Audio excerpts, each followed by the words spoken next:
할렐루야. 오늘도 하나님의 크신 은혜와 축복이 함께 하시길 주님의 이름으로 축원합니다. 고난을 극복하는 일이 쉬운 것이 아닙니다. 참 고난을 극복한다는 것 굉장히 어렵습니다. 또한 고통스럽습니다. 우리의 모든 삶 날마다 사실은 고난의 연속인 것 같습니다.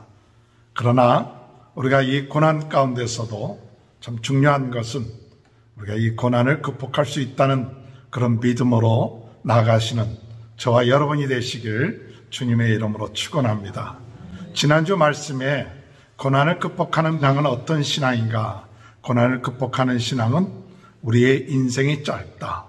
우리 고난도 영원한 것처럼 보이겠지만은 우리의 고난도 사라질 날, 또 이 고난도 사라질 날이 오게 될 것이고, 이 고난은 잠깐이지만 영광은 영원하다 하는 것을 우리가 믿고 나간다면 우리가 고난을 극복하는 데 도움이 될 줄로 생각합니다. 또한 고난을 통하여서 우리는 어떠한 신앙을 가져야 되느냐 할 때 겸손한 신앙을 가져야 된다. 하나님은 교만한 자를 물리치시고 겸손한 자에게 은혜를 베풀어 주신다고 그랬습니다. 고난 때에 더욱더 낮아지고 겸손한 마음을 가질 때 우리는 고난을 극복할 수 있는 그런 은혜를 하나님으로부터 받게 될 줄 믿습니다. 세 번째로 고난을 극복하는 신앙이 어떤 신앙이냐 할 때 우리가 고난 가운데 하나님 품에 들어가는, 하나님 품에 안기는 것이죠. 우리가 많은 경우에 우리 자녀들이 잘못을 했을 때 부모의 품 안에 안기면 그 고난을 참 극복하는 데 큰 도움이 되고 힘이 되지 않습니까? 그런 것처럼 우리는 주님 품 안에 안겨야 돼요. 주님, 내가 이 고난 가운데 있습니다. 주님 품 안에 안기는 그러한 신앙을 가지고 이 고난을 극복할 수 있도록 인도해달라고 기도하시는 저와 여러분이 되시길 주님의 이름으로 축원합니다. 오늘 고난을 극복하는 신앙 5번째 시간으로 우리가 어떻게 고난을 극복할 수 있는가 하는 것이죠. 첫 번째로 하나님과 소통하는 신앙이 고난을 극복하는 신앙이다. 소통이라는 것이 굉장히 중요합니다. 사회에서 소통 강사라고 하는 김창옥 소통 전문가라는 분이 계세요. 전국적으로 소통에 대해서는 굉장히 유명한 분이 김창옥이라는 그런 분입니다. 그분이 그 얘기를 해요. 소통하지 못하면 고통스럽다. 우리가 피부에 뜯는 얘기 아닙니까? 소통하지 못하면 고통스러워요. 우리 몸이 제대로 서로 소통이 안 되면 고통스러운 거죠. 그래서 몸에 소통이 되고 움직여야 되는데 이게 막혀버리면 그것이 고통스럽고 또 병이 되는 그런 경우가 있지 않습니까? 사람과 사람과의 관계에 있어서, 가족들과의 관계에 있어서도 소통이 안 되면 굉장히 괴롭습니다. 돈이 아무리 많이 있다 할지라도 소통이 안 되면 싸우게 되고, 그러면 차라리 돈이 없이도 소통하는 것이 더 행복하다는 얘기가 성경에 나와 있죠. 그런 것처럼 우리 가족들과의 관계, 사람들과의 관계에 있어서도 소통이 안 되면 참 힘들어요. 그래서 고난 때에 소통한다는 것이 참 중요하다. 그래서 내가 고난 가운데 있을 때 소통할 수 있는 사람들이 있다면 행복한 거죠. 욥이 말하는 그 소통은 하나님과의 소통이에요. 하나님과 소통할 수 있는 자, 이와 같은 하나님과 소통할 수 있을 때에 그 사람은 고난을 극복할 수 있다. 욥의 친구들이 욥에 대해서 네가 죄를 지었기 때문에 회개해야 된다. 네가 고난 가운데 있는 것은 죄 때문에 그렇다 하면서 계속 3명의 친구들이 욥에 대해서 정죄를 하죠. 그런 가운데 있을 때 욥은 나중에 어떤 결론을 얘기하느냐? 내가 하나님께 나아가 소통하리라. 하나님과 소통하겠다 이거예요. 오늘 주님의 은혜 가운데 소통할 수 있는 귀한 은혜가 있게 되시길 주님의 이름으로 축원합니다. 아까 그 김창옥 그분이 얘기 가운데 소통은 뭐와 같으냐 할 때 유튜브를 제가 보면서 그런 얘기 하더라고요. 동심과 같은 것이 소통이다.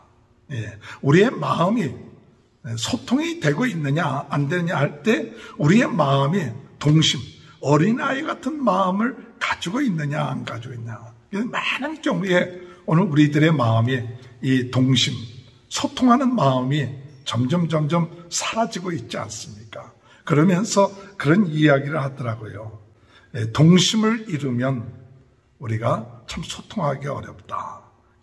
소통이 되지 않는다는 것은, 동심이 잃었다는 것은 무엇을 얘기하느냐? 첫 번째, 계절의 변화를 인식하지 못한대요. 계절의 변화를. 사람들의 마음이 소통되어지지 아니하는 사람의 마음의 특징 가운데 하나는 뭐냐? 계절의 변화를 못 느끼는 거예요. 아, 가을이구나. 아, 낙엽이 폈구나. 이런 사람은 그래도 그 마음에 소통하고자 하는 여유가 있어요. 그런데 그런 마음이 사라져 버리면 남과의 소통이 잘 이루어지지 않는다. 계절의 변화를 인식하지 못하는 사람은 어떻게 계절의 변화를 느끼느냐? 아, 덥다. 또 춥다. 그렇게 하고, 더 심한 사람은 더 춥겠다. 또는 추워 죽겠다. 이 정도로 계절의 변화를 생각한다는 거예요. 남가주에 살고 있는 분들, 가을을 잘 못 느끼고 계절 못 느끼기 때문에 좀 소통하기가 쉽지 않다 하는 마음도 드는데, 혹시나 꼭 이게 적용되는 건 아니라 할지라도 우리가 우리의 마음이 소통할 수 있는 마음, 참 중요한 것 같아요. 소통할 수 있는 마음. 하나님과의 관계에 있어서나 이웃과의 관계에 있어도 소통하려고 하는 그런 마음들을 잃어버리고 있지는 않는지. 또 두 번째로, 소통을 잃어버리면 헛노래가 나오지가 않는데요. 노래가 안 나오는 거예요.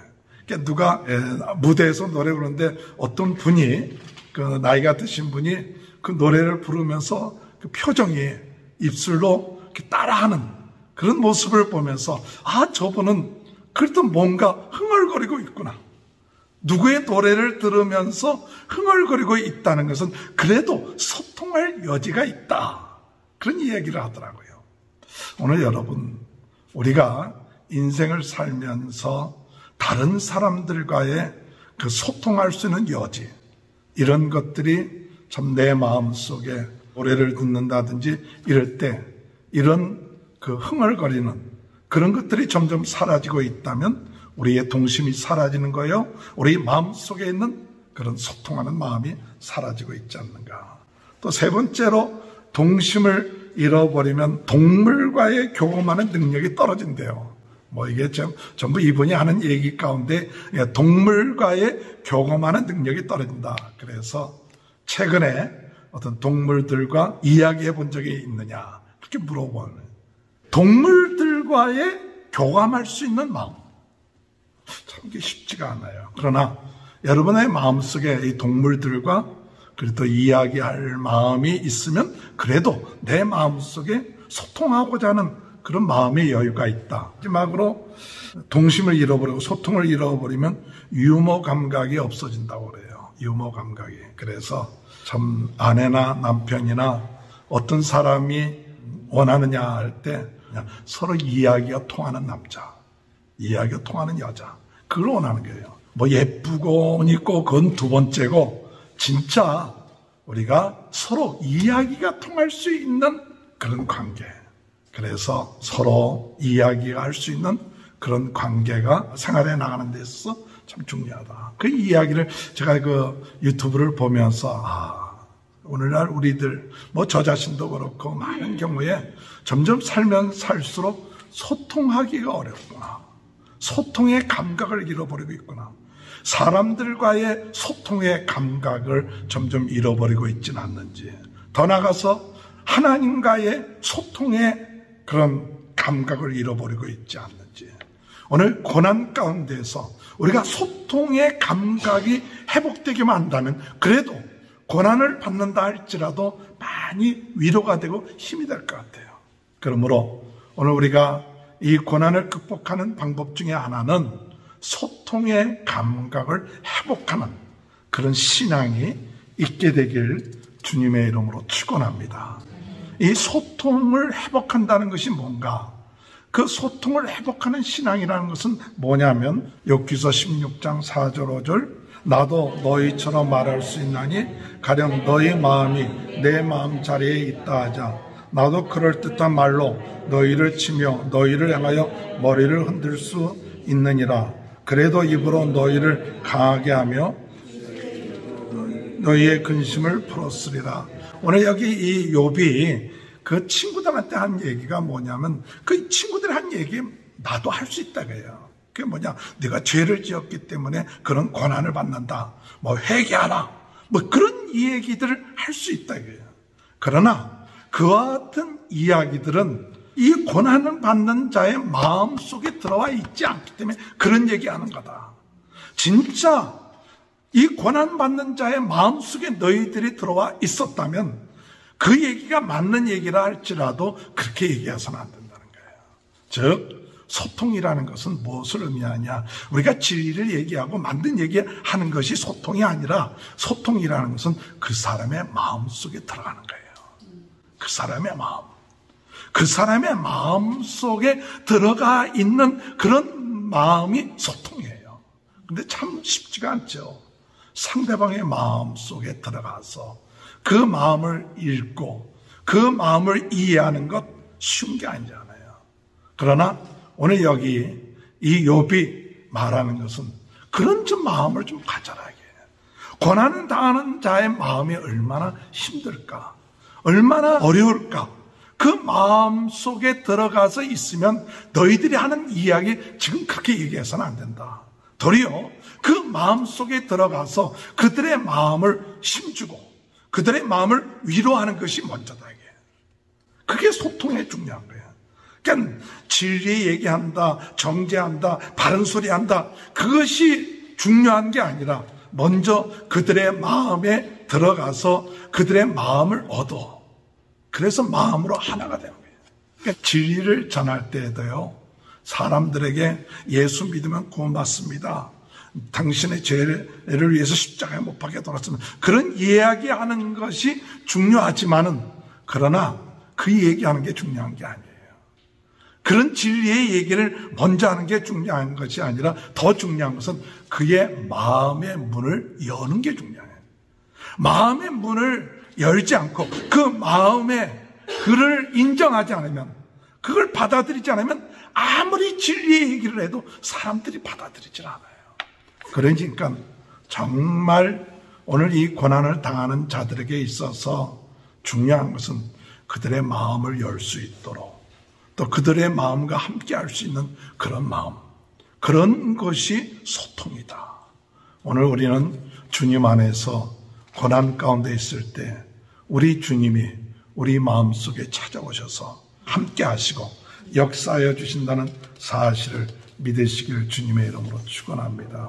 그래서 욥은 욥기서 13장 23절에 보면 나의 죄악이 얼마나 많으니까 나의 허물과 죄를 내게 알게 하소서. 소통하는 자의 마음.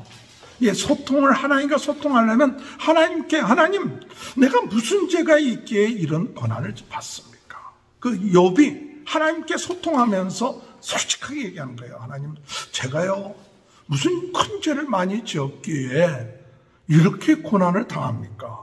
그 죄를 좀 알게 주세요.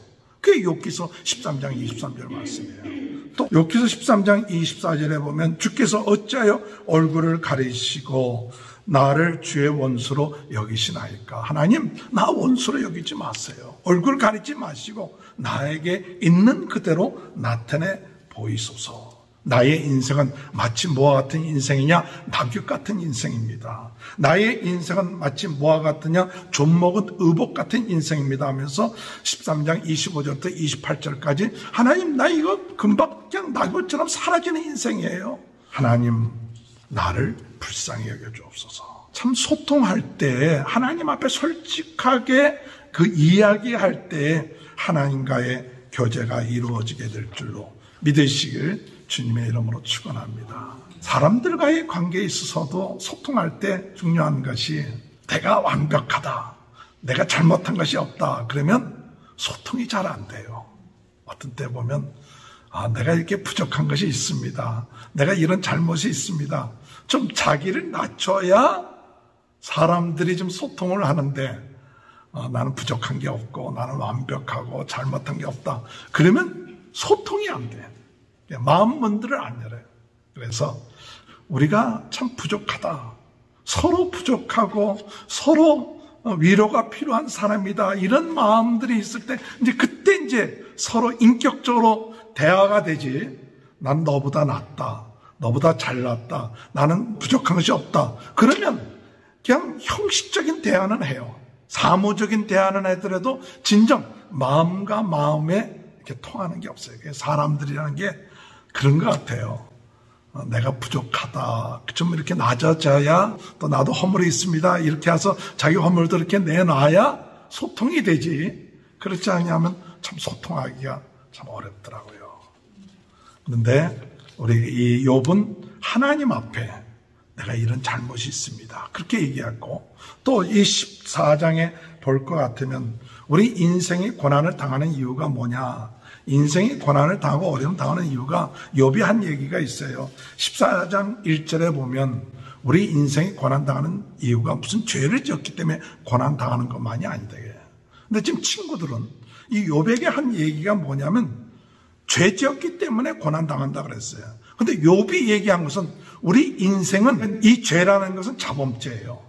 자범죄를 지었기 때문에 뭔가 내가 특별한 잘못된 죄를 지었기 때문에 벌을 받은 게 아니냐. 그런데 욥이 얘기하는 것은 자범죄가 아니라 우리 인생은 원래 태어날 때부터 원죄.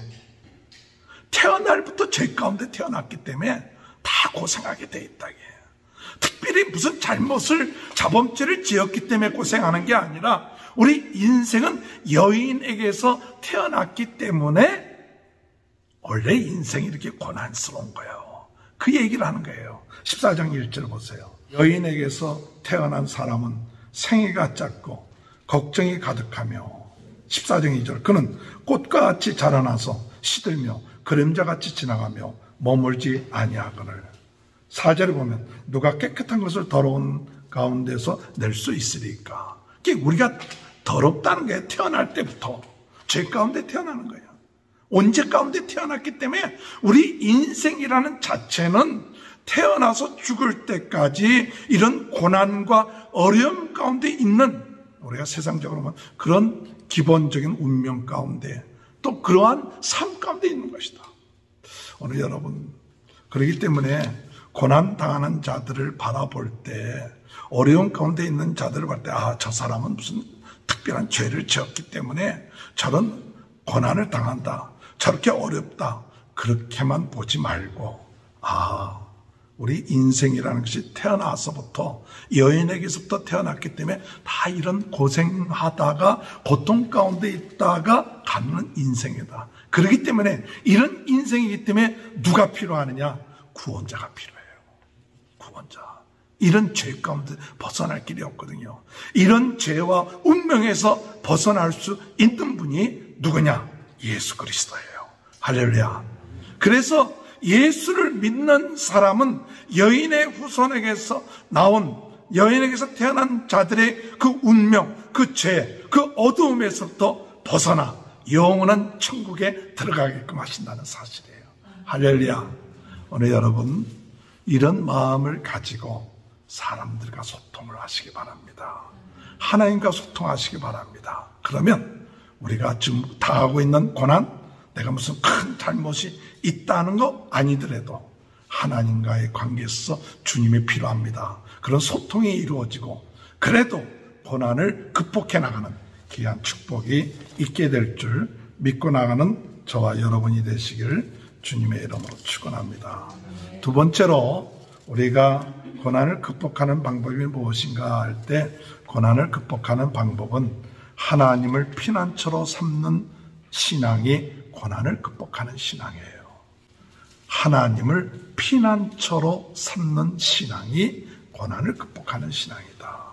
오늘 욥이 하나님 앞에 간구할 때 14장 13절에 보면 주는 나를 수월에 감추시며 주의 진노를 돌이키실 때까지 나를 숨기시고 나를 위하여 규례를 정하시고 나를 기억하옵소서. 14절 다 같이 보겠습니다. 시작. 장정이라도 죽으면 어찌 다시 살리이까? 나는 나의 모든 고난에 날 동안 참으면서 풀려나기를 기다리겠나이다. 오늘 여기서 욥이 얘기하고 있는 것은 뭐냐? 하나님, 내가 이 고난 가운데 있는데, 수월이라는 것은 죽은 후에 가는 곳인데, 이 수월에 나를 감춰주시고, 때가 되면, 고난의 때가 되면 나를 기억하셔서 이 고난 가운데서 풀려나게 해주옵소서.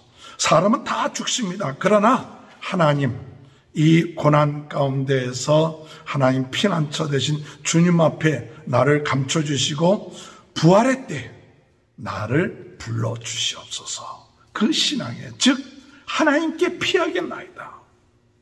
오늘 여러분, 우리가 신앙생활하면서 중요한 것은 피난처가 있는 사람하고 없는 사람은 고난을 맞이하는 자세가 달라요. 어렵고 힘들 때 피난처가 있는 사람은 행복합니다.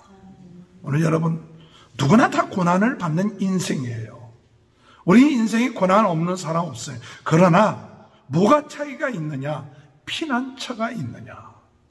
피난처가 있는 사람은 그 고난이 와도 피난처가 있으니까 그래도 그 고난이 두렵지가 않는 것입니다. 오늘 주님 은혜 안에서 이 욥은 주님만이 나의 피난처입니다. 하나님만이 피난처입니다. 내가 당신께 피하겠습니다. 내가 당신께 피하고 때가 되면 나를 이 환난 가운데서 건져주실 때까지 내가 기다리겠습니다. 하나님이 피난처가 된 거예요. 오늘 여러분, 피난처가 있습니까? 하나님을 피난처로 삼으십시오. 편 46편 1절에 보면 하나님은 우리의 힘, 우리의 피난처, 어려운 고비마다 항상 구해 주셨으니 시편 46편 1절에 그렇게 말씀하셨고 시편 142편 5절에 여호와여 내가 주께 부르짖어 말하기를 주는 나의 피난처시요 살아있는 사람들의 땅에서 나의 분기신이라 하였나이다. 사무엘하 22장 3절에 내가 피할 나의 반석의 하나님이시여 나의 방패시여 나의 구원의 뿌리시여 나의 높은 방대시여 그에게 피할 나의 피난처시다. 오늘 여러분, 고난을 극복하는 방법은 피난처가 확실해야 돼요. 아무리 어렵고 힘들고 죽을 병이 들고 힘든 일이 있다 할지라도 여호와만이 나의 피난처입니다. 내가 힘들고 어려워도 주님께 피하겠나이다. 주님이 나의 힘이 되시고 반석이 되시고 산성이 되십니다. 이 피난처가 확실할 때 오늘 우리는 고난을 극복하게 될 줄로 믿으시길 주님의 이름으로 축원합니다. 우리의 피난처는 누구입니까? 예수 그리스도였습니다. 요한복음 14장 6절에 예수께서 이르시되 내가 길이요 진리요 생명이니 나로 말미암지 않고는 아버지께로 올 자가 없느니라. 주님께 갈 사람은, 하나님께 갈 수 있는 사람은 예수 그리스도를 믿는 사람들입니다. 오늘 여러분, 예수님을 믿을 때 참 하나님이 피난처가 되는 것이죠. 마태복음 11장 28절에 수고하고 무거운 짐진 자들아 다 내게로 오라 내가 너희를 쉬게 하리라. 할렐루야. 예수님을 믿는 사람들, 피난처 되신 예수님께서 우리가 내가 너를 쉬게 한다. 이 믿음 가지면 지금 고난 가운데 있다 할지라도 예수님이 나의 피난처 되시고 하나님이 나의 피난처가 되셔서 내가 쉼을 얻습니다. 그렇게 우리가 고백할 수 있습니다. 요한복음 16장 33절에 보면 이것을 너희에게 이르는 것은 너희로 내 안에 평안을 누리게 하려 함이라. 세상에서는 너희가 환난을 당하나 담대하라. 내가 세상을 이겼노라. 우리가 세상에서 환난을 당하지만은 담대하라. 내가 세상을 이겼노라. 요한복음 16장 33절에 말씀하고 있어요. 오늘 여러분, 우리 주님이 세상을 이기셨어요. 그리고 마태복음 28장 20절에 내가 너희에게 분부한 모든 것을 가르쳐 지키게 하라. 볼지어다 내가 세상 끝날까지 너희와 함께 있으리라. 오늘 여러분, 고난을 극복하는 신앙, 어떤 신앙입니까? 피난처 되신 예수님, 함께 하심을 믿고 나가시기 바랍니다. 이스라엘 백성들이 죄를 지으면 도피성이 있어요. 도피성에로 도망치면 그가 고의로 사람을 죽이지 않았으면 그 대지상이 죽을 때까지 거기서 살아날 수가 있어요. 그래서 이 도피성은 누구든지 각 성에서 가장 가까운 곳에 또 길이 잘 놓여져서 거기 도망치면 돼요. 그게 피난처예요. 우리 인간은 죄인입니다. 잘못할 수 있습니다. 그러나 피난처 대신 예수님께 피하면 그래도 우리가 이 고난을 극복하여 나갈 수 있게 될 줄로 믿습니다. 마지막으로 오늘 우리가 고난을 극복하는 신앙은 어떤 신앙인가 할 때 고난을 극복하는 신앙은 중보 기도하심을 믿는 신앙이 고난을 극복하는 신앙이에요. 중보 기도, 예수님이 중보 기도하심을 믿는 신앙. 예수님이 나를 위해서 중보 기도하신다. 이걸 믿는 신앙. 그것이 우리가 고난을 극복하는 신앙입니다. 다시 친구 엘리바스가 욥에게 한 얘기가 뭐였느냐. 욥이 탄식하면서 하나님 앞에 기도하고 탄식할 때 이 엘리바스는 욥기서 15장에 뭐라고 얘기하느냐. 네가 도움이 되지 않는 이야기를 한다. 15장 3절에 또 무익한 말을 한다. 또 너만 지혜로운 자냐. 15장 8절 9절은 그렇게 얘기했고 너는 참 교만하다. 나이가 많은 사람들이 많이 있는데 네가 뭘 깨달은 게 있느냐 그래요. 그런데 욥이 얘기하는 것은 뭐냐. 중보자에 대한 신앙. 전능자가 나를 위해서 중보기도 하시고 있다는 그 믿음을 갖고 있기 때문에 탄식하면서 이야기할 수 있는 것입니다. 욥기 16장 19절 한번 다 같이 보세요.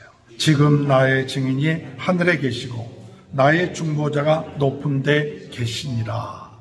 나의 증인이 하늘에 계시고 나의 중보자가 높은 데 계시니라. 할렐루야. 이게 뭡니까? 중보자가 계시다는 거예요. 또 욥기서 16장 21절 다 같이 한번 읽어볼까요? 시작. 사람과 하나님 사이에와 인자와 이웃 사이에 중재하시기를 원하노라. 할렐루야. 오늘 여러분, 우리 이 욥이 믿는 신앙은 뭐냐? 내가 하나님 앞에 간구하고 구할 때 내 기도를 하나님이 들어주시고 중재하시고 중보기도 하신다는 거예요. 그러기 때문에 내가 지금 하나님 앞에서 간구한다는 거예요. 이 신앙이 있는 거예요. 오늘 여러분, 우리 주님이 하나님 보좌 우편에 중보하고 계시다는 사실 믿으시길 바랍니다. 디모데전서 2장 5절에 보면 하나님은 한 분이시요 하나님과 사람 사이의 중보자도 한 분이시니 곧 사람이신 예수 그리스도라. 디모데전서 2장 5절에 예수 그리스도가 중보자 되신다. 로마서 8장 34절에 볼 것 같으면 누가 정죄하리요? 죽으실 뿐만 아니라 다시 살아나신 이는 그리스도 예수시니 그는 하나님 우편에 계신 자요 우리를 위하여 간구하시는 자신이라. 할렐루야. 로마서 8장 34절에 우리를 위해서 하나님 우편에서 우리를 위해서 간구하시는 분이 계신데 그분이 예수 그리스도다. 로마서 8장 34절에 있는 말씀처럼 오늘 여러분 고난 가운데 있을 때 중요한 것은 뭐냐? 중보 기도하고 계시는구나. 내가 이 고난과 어려움 가운데 나 혼자 있는 것이 아니라 나를 위해서 우리 주님이 중보 기도하고 계시구나. 이 신앙 믿고 두려워하지 마시기 바랍니다. 오늘 여러분, 우리가 이 고난을 극복하는 것 쉽지가 않습니다. 참 어려워요. 어떤 자매가 나무로 만든 십자가를 지고 가는데 너무 힘든 거예요. 너무 힘드니까 꿈속에서 꿈을 꾸는데 너무 십자가를 지고 하는데 너무 힘들어. 근데 마침 예수님이 나타나셨어요. 그래갖고 예수님, 당신은 목수였지 않습니까? 이 십자가가 너무 힘드니까 좀 잘라주십시오. 예수님이 웃으시면서 십자가를 자르셔 주셨어요. 또 가다 보니까 너무 힘들어. 또 근데 예수님이 나타나셨어. 너무 힘들어요. 십자가 좀 잘라주세요. 또 잘라주셨어. 한 3번 정도 십자가를 잘라줬더니 십자가가 조그마해졌어요. 그런데 요단강에 도착을 했는데 뒤따라 오던 사람은 그 큰 십자가를 그 요단강에다 탁 걸치고 지나가더라는 거예요. 근데 자기는 보니까 십자가가 너무 작아갖고 건너갈 수가 없는 거예요. 그래서 그 앞에서 막 울었다는 거예요. 오늘 여러분, 우리가 이 고난 쉽지 않습니다. 십자가를 지는 거 쉽지가 않아요. 그러나 쉽지 않지만 우리가 주님 감당할 수 있는 힘과 능력 주실 줄 믿습니다. 그 십자가를 주님과 함께 지고 나간다면 반드시 정금 같은 믿음을 가지고 승리하는 역사가 있게 될 줄로 믿습니다. 여러분, 고난 가운데서 소통하는 신앙, 소통이 참 중요해요. 사람들과의 소통, 자기 자신과의 소통, 하나님과의 소통하는 신앙이 회복되게 해달라고 기도하시고, 또한 하나님을 피난처로 삼는 신앙으로 고난을 극복하게 해달라고 기도하시고, 더 나아가서 우리 주님께서 중보기도 하심을 믿고 두려워하지 말고 살아나가는 귀한 축복이 저와 여러분의 삶 가운데 함께 하시길 주님의 이름으로 축원합니다. 하나님, 고난을 당하는 저희들 어렵고 힘들지만 하나님, 오늘 말씀을 통하여 고난을 극복하는 신앙이 될 수 있도록 우리 모든 성도들의 삶을 축복하여 주시고 소통하는 신앙이 되게 하시고 피난처 되신 주님 믿고 의지하게 하시고 중보자 되신 하나님 의지할 수 있도록 은혜 허락하여 주옵소서. 코로나로 인하여 어려움을 당하고 있는 모든 분들 주님께서 회복시켜 주시고 우리 성도들의 가정들을 축복하시고 자녀들을 축복하여 주옵소서. 예수님의 이름으로 간절히 기도하옵나이다. 아멘.